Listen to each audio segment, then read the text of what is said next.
అందరికీ నమస్కారం. నిన్న సాయంత్రం పూట ముఖ్యంగా సిద్దిపేట జిల్లాలో అకాల వర్షాలతో ముఖ్యంగా వడగళ్ల వానబడి చాలా గ్రామాల్లో కూడా పంట నష్టం జరిగింది. ఇవాళ నేను రాష్ట్ర ప్రభుత్వాన్ని కోరుతా ఉన్నా, వెంటనే అధికారులను ఆదేశించి ఎన్యూమరేషన్ చేసి ఈ రైతులందరికీ కూడా ఇన్పుట్ సబ్సిడీ కింద ఇతోధికంగా ఆర్థిక సహాయం చేసి రైతుల్ని ఆదుకోవాలని చెప్పి నేను ప్రభుత్వాన్ని డిమాండ్ చేస్తూ ఉన్నా. ఇవాళ కాంగ్రెస్ ప్రభుత్వం అడుగడుగునా రైతులకు దగా చేసింది. వరంగల్ డిక్లరేషన్లో చాలా మాటలు రైతుల కోసం చెప్పారు. ఒక్కటి కూడా వరంగల్ డిక్లరేషన్లో చెప్పింది అమలు కాలేదు. రైతులందరికీ 2 లక్షల రూపాయలు రుణమాఫీ చేస్తాము, 2 లక్షల మీదున్నోళ్ళు కూడా రేవంత్ రెడ్డి గారు ఏమన్నారంటే, మీరు పోయి ఆ 2 లక్షల మీద ఉన్న డబ్బు కట్టండి, ఒక్క క్షణంలో మీ రుణం మాఫీ చేస్తా అని చెప్పాడు 2 లక్షల మీద ఉన్నోళ్ళకు. కానీ నేను అసెంబ్లీలో అడిగితే 2 లక్షల పైన ఉన్నోళ్ళ గురించి మాట్లాడతలేరు. 2 లక్షల లోపల ఉన్నోళ్ళు కూడా పెండింగ్లో ఉన్నారు. ఏ ఊర్లో పోయినా కూడా సగం మందికి కూడా ఇప్పటికీ రుణమాఫీ కాలేదు. సగానికి పైగా రుణమాఫీ కాకుండా రైతులు మిగిలిపోయింది. ఇక అప్పుడు కేసీఆర్ గారు దేశంలో మొదటిసారి ఎకరానికి ఇంత 10,000 రైతు బంధు ఇచ్చిండు.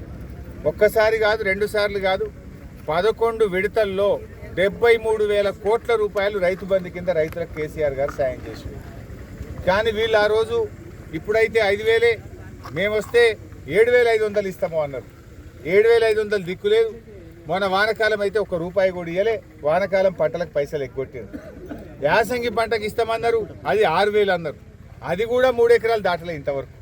నేను డిమాండ్ చేస్తున్నా, తొందరగా వానకాలం యాసంగి రైతు బంధు డబ్బులు ఇచ్చిన మాట ప్రకారంగా ఎకరానికి 15,000 రూపాయలు రైతులకు అందించాలని చెప్పి నేను కోరుతా ఉన్నా. అన్ని పంటలకు బోనస్ అన్నారు. బోనస్ బోగస్ అయిపోయింది. బోనస్ అనేది బోగస్ మాటలు మాట్లాడారు. ఇవాళ బోనస్ గురించి మాట్లాడతలేరు. పంటల బీమా అన్నారు, 1,300 కోట్లు బడ్జెట్లో పెట్టినామన్నారు. ఇవాళ పంటల బీమా ఉంటే ఈ వడగళ్ళ వానబడ్డ రైతులకు బాజాబ్తా పైసలు వస్తుండే కదా. ఇవాళ పండితే ఎన్ని పైసలు వస్తాయో బీమా ఉంటాయి కూడా అన్ని పైసలు వచ్చు. కానీ మీరు ఇప్పటికి 3 పంటలైంది మీ గవర్నమెంట్ వచ్చినాక. పోయిన యాసంగి, వానకాలం, ఇప్పుడు యాసంగి. 3 పంటలకు కూడా బీమా రాలేదు, రైతులకు రూపాయి సాయం జరగలేదు. నిన్న అసెంబ్లీని తప్పుదో పట్టించారు. మేము ఎండిపోయిన నష్టపోయిన పంటలకు ఎకరానికి 10,000 ఇచ్చినాము అని నిన్న తుమ్మల నాగేశ్వరరావు గారు చెప్పారు. మా సిద్దిపేట జిల్లాలో పోయిన ఏప్రిల్లో వర్షాలు పడ్డ వాళ్ళకు, వడగళ్ళ వాన పడ్డ వాళ్ళకు, పోయిన యాసంగిలో మే నెలలో వడగళ్ళ వానబడి పొట్టకొచ్చిన పంటలన్నీ దెబ్బతిన్నాయి.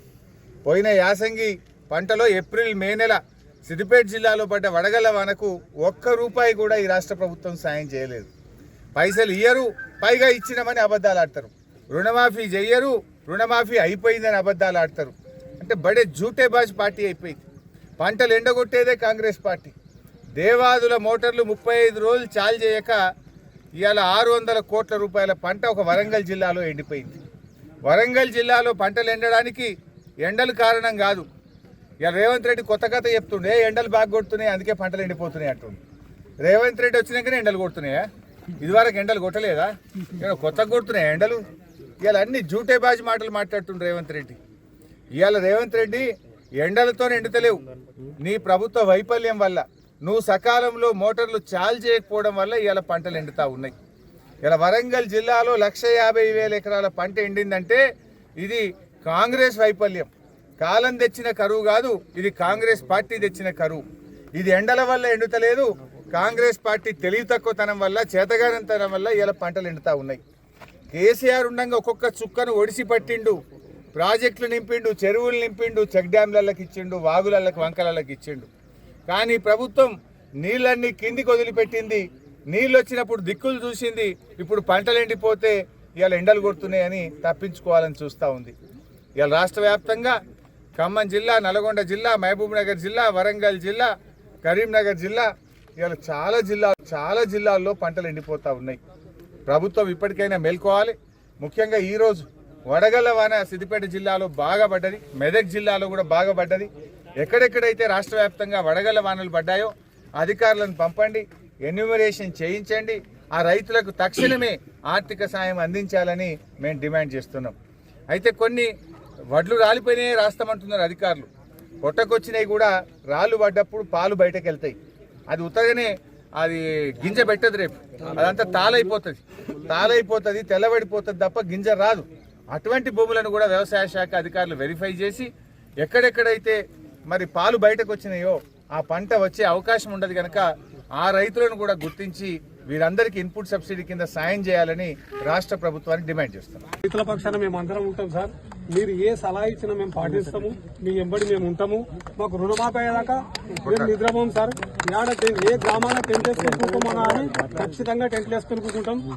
ఏ ఊర్లో ఏ గ్రామ దేవత ఉన్నా, ఏ రాముడు ఉన్నా, ఏ గ్రామ దేవతలు ఉన్నా అని రేవంత్ రెడ్డికి కొద్దిగా జ్ఞానోదయం కలిగించమని వినతి పత్రాలు ఇస్తాం. అంతకు మీకు మీరు మా ఎంబడి ఉండి నిన్న రాత్రి 8:30 కూడా మీరు మాట్లాడుతూ నేను రోజు చూస్తా సార్. టీవీ చూడండి, నేను బయటకు వెళ్ళా.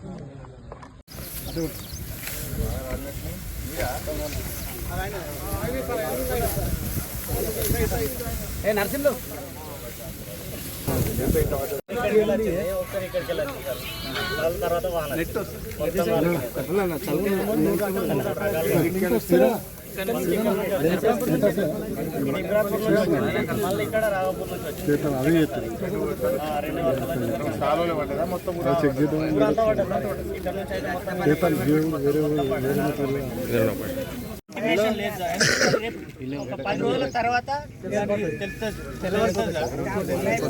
ఏమైందంటే పాలు వెళ్ళిపోయి పలిగిపోయి పాలు వెళ్ళిపోయి గింజ పెట్టదు తెల్లబడిపోయింది.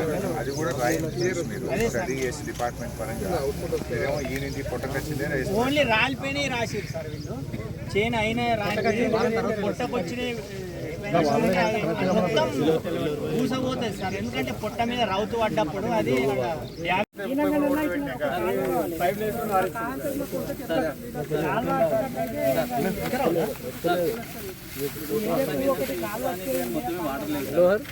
మన సిద్ధరాంపల్లి మామిడి 12 ఎకరాలు, బొప్పాయి 6 ఎకరాలు.